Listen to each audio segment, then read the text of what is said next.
ازيكم عاملين ايه؟ يا رب دايما تبقوا بخير، وحشتوني جدا.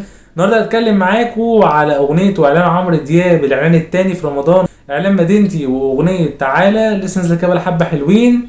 يلا بينا.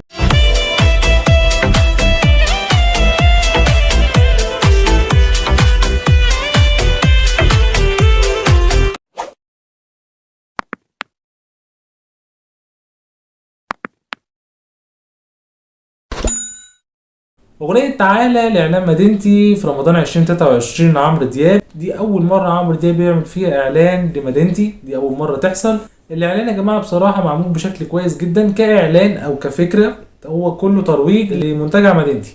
بالنسبة للاغنية هي من كلمات سامر حسين ومن الحان عزيز الشافعي ومن توزيع وسام عبد المنعم.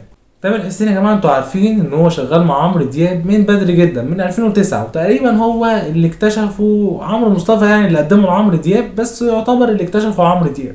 فتامر حسين انا بيعجبني شغله جدا، بيبقى مركز جدا مع عمرو دياب وعارف بيعمل ايه. بغض النظر ان في اعلان تاني لمدينه السنه دي بتاع كريم عبد العزيز اللي هو طالع بيوصف فيها ازاي المدينه اتبنت وازاي اتعمل عليها ملعب الجولف، التفاصيل كلها بتاعه المنتجع بتاع مدينتي عموما. فده الاعلان التاني كده لمدينتي، فده ترويج كبير جدا، تكلفه كبيره جدا لمدينتي ان هي تعمل اعلانين بحجم كريم عبد العزيز وعمرو دياب، ان هو يطلع يعمل اغنيه وكريم عبد العزيز يعمل الشرح بتاع المدينه اتعملت ازاي من البدايه وازاي ان هي حصلت والكلام ده كله. خلينا في الموضوع بتاع عمرو دياب الاول. اتعمل بشكل بصراحه خرافي جدا، الكلمات بتاعت الاغنيه كانت قويه جدا، بس انا عندي تعقيب على حاجه بسيطه. اغنيه تعالى تعالى تعالى تعالى تاني فتعالى تالت، فانا حاسس تعالى كترت قوي في الاغنيه، ما كانتش عجباني قوي بصراحه. شايف ان هي لو كانت قلت شويه كانت هتبقى احسن. ماشي هي معاك وان هي عشان تلفت الاعلان ويقول لك تعالى لمدينتي والجو ده، كانت تقل شويه. زي برضو روبي استنى استنى استنى استنى استنى، يعني كتير برضو. ايه الحكايه؟ مش فاهم الموضوع كده يا جماعه، زاد عن حده يا جدعان. الموضوع كبير، الموضوع كبير جوه، اقسم بالله محدش مصدق ان الموضوع كبير.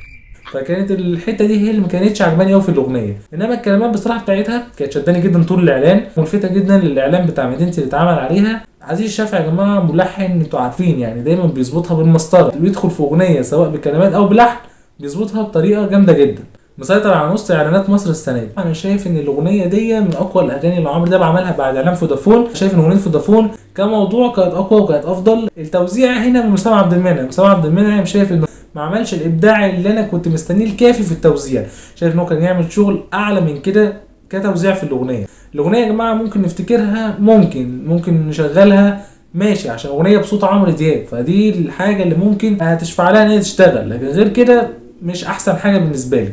لكن الاعلان بتاع فودافون لاغنيه شكرا من هنا لبكره كانت احسن بكتير وكانت افضل من الاغنيه دي. الاغنيه دي حلوه وكل حاجه، موضوعها خفيف واعلان لمدينتي، لكن مش من احسن الحاجات شفتها في رمضان بصراحه. وبرضه انا بشارككم برايي وبطلع اتكلم معاكم من غير اي منافقه ومن غير اي تطبيل، انا بتكلم معاكم بتلقائيه جدا وباخد رايكم زي ما انتوا عاوزين، واطلع اعمل لكم حلقات على كل اعلان نزل في رمضان. بشكل عام الاغنيه كانت اقوى حاجه فيها كانت الكلمات والالحان. التوزيع يعني وسام عبد المنعم المفروض كان يعمل شغل افضل من كده وعمرو دياب في الاغنيه دي، وشايف ان هو مكرر جدا. توزيع عادي يعني، الاول ماشي الدخله كانت حلوه، بعد كده ابتدى يروح في حته المقسوم تاني، فانا حسيت ان انا فصلت جدا.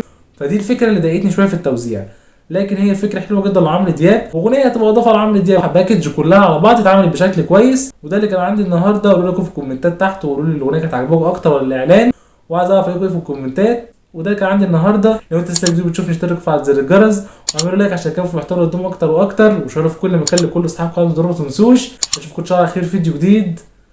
شكرا.